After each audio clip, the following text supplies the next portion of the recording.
Hello everyone, thanks for tuning in to the 9th episode of the Sack Race Weekly. Today we look at Sunderland, who will they appoint as their new manager, Danny Cowley, Lee Johnson. We look at all the names in the frame.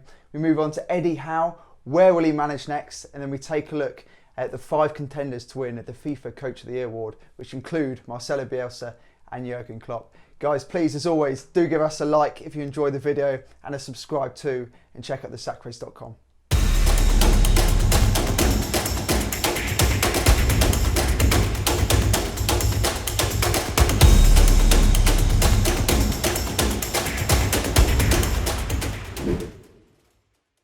So Sunderland parted ways with manager Phil Parkinson over the weekend. Simon, was this a harsh call or do you think it was the right decision?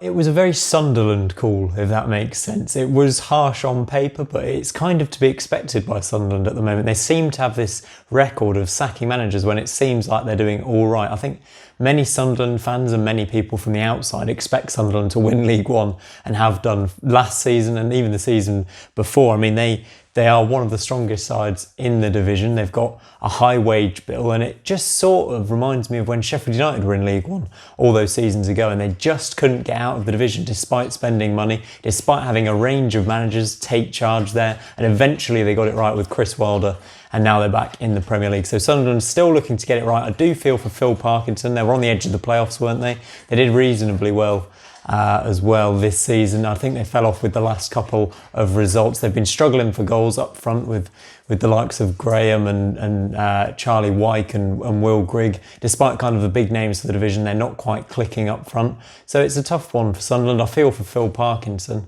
But I've got a question for you actually, Jack. So Sunderland, when they got relegated from the Championship, obviously got rid of Chris Coleman. Where do you think they'd have been if they'd have kept him?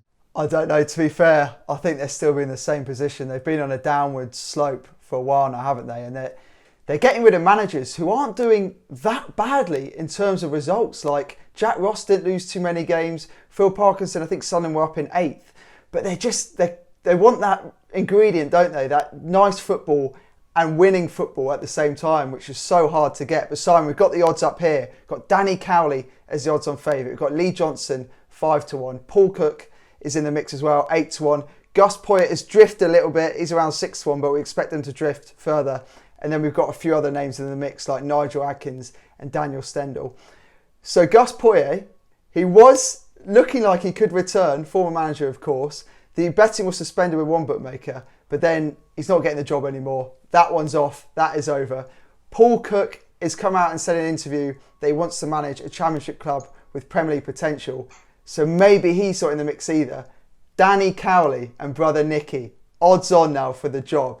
Are they the men to propel Sunderland back into the Championship? Yeah, they'd be very exciting appointments for sure. I mean, they did an amazing job at Lincoln, a good job at Huddersfield. We've spoken many times about how good they are in the Football League on this show. But you mentioned there, does Sunderland want a manager who plays nice passing football and gets results? Because if they want Cowley to do that, that's not the type of football he plays. It's quite intense. It can be direct at times. He gets the job done. He's efficient and he gets results. So I don't want Sunderland fans to have these preconceptions of Cowley that he's this amazing free-flowing passing manager, because that's not the case. But what he will do, he'll bring heart, passion and probably good results to the team, and he'll probably end up creating a lot of goals under Cowley if they do get him in.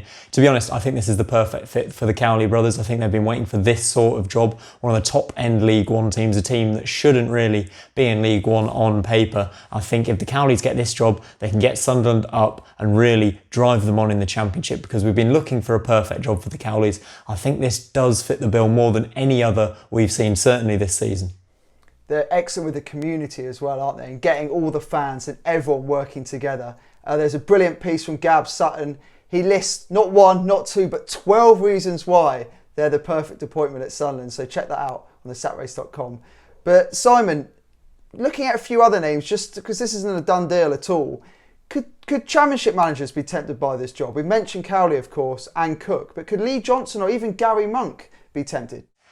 It's a tricky one, isn't it? Yes, they would be tempted, but I don't think they'll go that way. I'm not too sure I mean, if I was Gary Monk or Lee Johnson, you've got to see it as an attractive proposition, but then you've also got to consider how easily Sunderland get rid of managers and how good it will look on your CV if you spend a year at Sunderland and then leave after a year, as many managers have now done. For me, if we're looking at an outside pick, I'd be looking to the likes of Darren Moore at Doncaster Rovers, because he is a manager who did exceptionally well at West Brom. He did get relegated from the Premier League, but let's not forget, he took over from Alan Pardew and won Premier League Manager of the Month. Then he had a crack at it in the permanent job and got West Brom to 4th place before he was sacked, bizarrely. One of the harshest sackings I think we've seen in recent years. They were in 4th, heading for the playoffs, and he was replaced by Chan, I think it was. It was a really strange decision by West Brom because he was doing really well there, and I think they would have had a better chance at promotion if Darren Moore had been left in charge. And then I don't know how Doncaster picked him up, but they managed to do it, and he has been overachieving with the squad there. For me, it's a lower mid-table League One squad. I think they finished 9th last season. They're in a similar position this season, and they play good football. For me, Darren Moore is an exceptional manager in the Football League, one of the best in League One, and he'd certainly be tempted by the Sunderland job, with no disrespect to Doncaster. 25-1 on the satrace.com. I would pick out Daniel Stendel, the former Barnsley job. What a job he did there. He's around the 20-1 mark, so watch this space. We'll see who Sunderland appoint in the upcoming days, or maybe weeks, who knows. Right, on to section 2. We're going to look at Eddie Howe, who's featured in loads of manager markets. Sunderland, Derby, Celtic at the moment. We'll come to that in a bit. Simon, he's been out of work since leaving Bournemouth in the summer. Are you surprised he hasn't returned to the dugout yet? No, to be honest, I think he deserved a bit of time off after the look at the spell he had with Bournemouth. 5 or 6 years it was, wasn't it? Continuous management, taking them up the divisions and then keeping them in the Premier League. He's worked really hard in the dugout. I really think he needed to recharge his batteries, take some time off, spend some time with his family, have a bit of downtime away from football, and then we can see him return with kind of the spunk and the stamina we like to see from Eddie Howe, so he can get back on the dugout doing what he does best. Because at the end of last season, it wasn't the Eddie Howe we wanted to see when he got relegated with Bournemouth. We want to see him full of passion, and I hope he can bring that back when he does choose a job and when a job can tempt him back into football.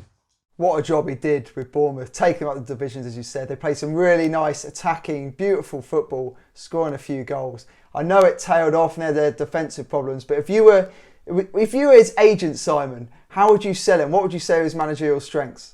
I mean, it's all there on paper, isn't it? His team play really nice football. They score goals, as you mentioned. I think I'd leave out the defensive stuff because that has been a weakness of his. But also, look at the young players he's progressed for Bournemouth. Look at some of the players, not only he's progressed into the first team, but also the players they've sold on for big profit. Bournemouth managed to make big money this summer. I know they got relegated, so you have to factor that in. But the likes of Ramsdale, Nathan Ake, and there's a load of young players he's brought through into the first team and sold on. Callum Wilson as well. They bought him for fairly cheap, 3 million or something, and they've sold him on for a decent amount of money. These are things that clubs like to consider in a manager. How much profit can they make them if the worst comes to the worst and they have to sell some of their big players? Young players need to be bought in, they need to be farmed, they need to be sold on for a lot of money for most clubs in the Football League and most in the Premier League as well. So Eddie Howe's a great manager. Obviously he's young still, he's English, he's got a lot going for him, and I think there'll be a job that is perfect for him coming in the next couple of months. In terms of where he could go next, we've got 3 clubs in 3 different leagues. Celtic up, of course, in Scotland, 4-1. Got Derby in the Championship, 25-1. And Sunderland in League One, 33-1.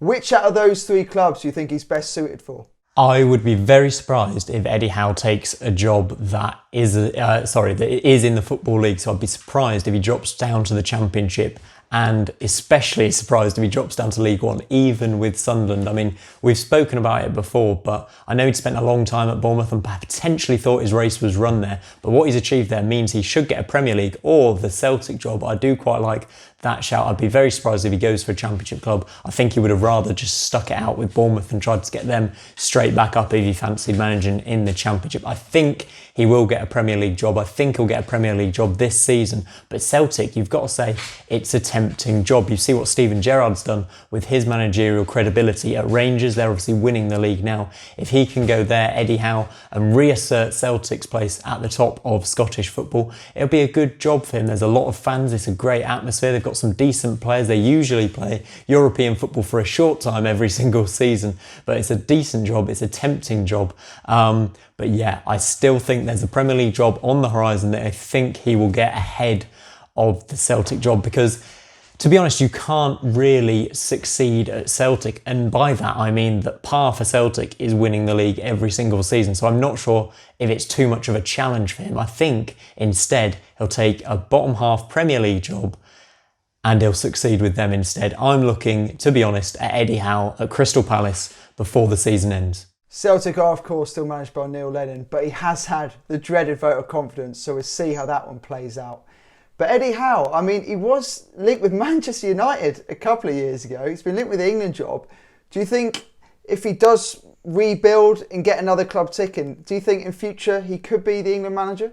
Yeah, and I've written a piece about this in the past actually. I do think this may seem like a bit of a backward step for him now, but if he managed to get the England under-21 job now, I think it would be the perfect job for him away from club football. I know he probably likes the day-to-day management of that, but if he comes in as England under-21 manager, we can already see the pressure building on Gareth Southgate. But what England have done is they've brought through the youth players through the youth system. Now they've got an exciting first team managed by Gareth Southgate. If Eddie Howe gets to know a few more of the players with the under-21s, he would be the next England manager. He would just step up, they'd promote him immediately once we'd had enough of Southgate, which could be in a couple of years, I feel, despite the great job he's done in my opinion. I think Eddie Howe would fill his boots perfectly if he was the England under-21 manager. We've spoken about AD Boothroyd. I don't think he's the best man for that job. I'm not sure how he got that job in that position. If Eddie Howe was there in the England setup, I think it'd be absolutely perfect. So yeah, I think he does love club management too much to go to the international side